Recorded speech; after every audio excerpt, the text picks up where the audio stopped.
Kain na tayo guys. So I have a spaghetti.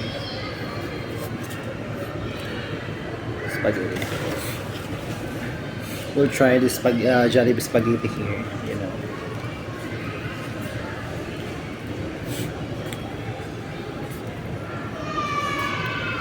Kung masarap ba.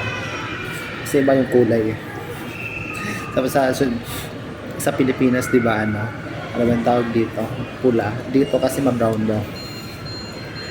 So let's try. What's the best? Kung Jollibee ng Pilipinas o Jollibee ng Qatar.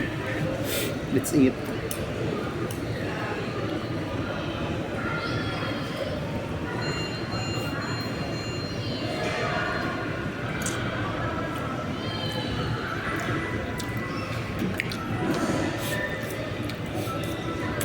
Sarap.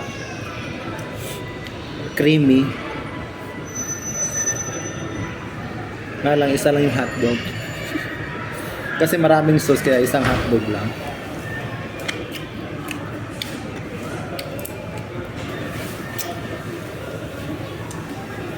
Let's try also the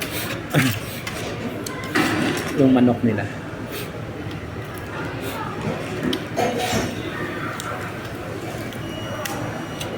Parang Pilipinas lang din maliit. Pero sa Pilipinas kasi kahit maliit, pero ano siya, masarap. Let's try. Tsaka yung gravy ng Jollibee masarap, di ba?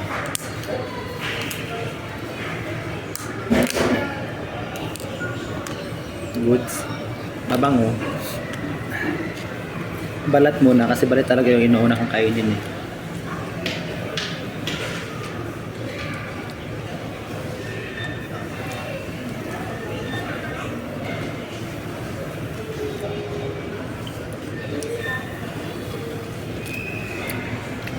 Yung gravy, ano siya, mas malapot yung sa ano, sa Pilipinas. Mas malapot. Pero masarap.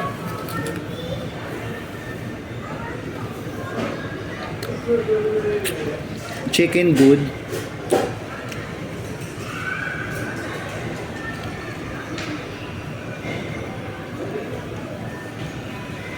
Lalo na yung balat, masarap din.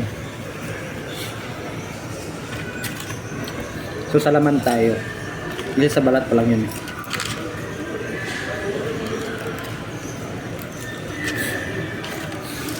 Kasi yung KFC, ang sarap talaga ng KFC dito sa Qatar. Grabe.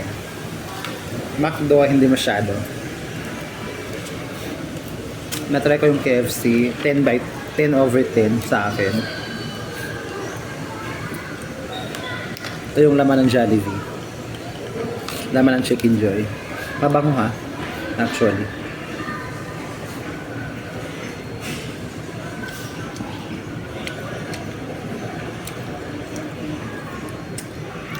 Iba talaga yung lasa niya kasi syempre lasang ano, pero masarap. 8 over 10 the chicken.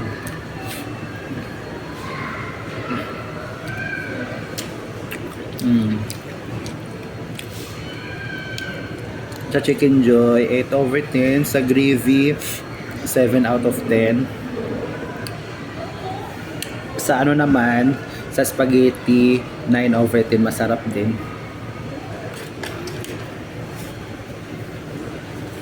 Masarap din.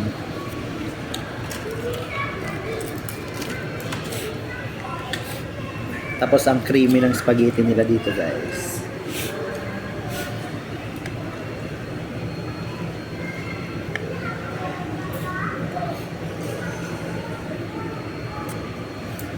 Overall, si Jollibee sa akin, andito ako sa Isdalmon ngayon eh. Overall, si Jollibee sa akin, 8 over 10. Si McDo, nag-rate ata ako sa McDo nung nakaraan, 7 out of 10.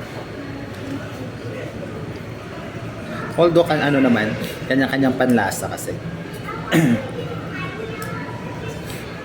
Ang perfect score sa akin, si KFC, ang sarap. Pero masarap yung spaghetti dito.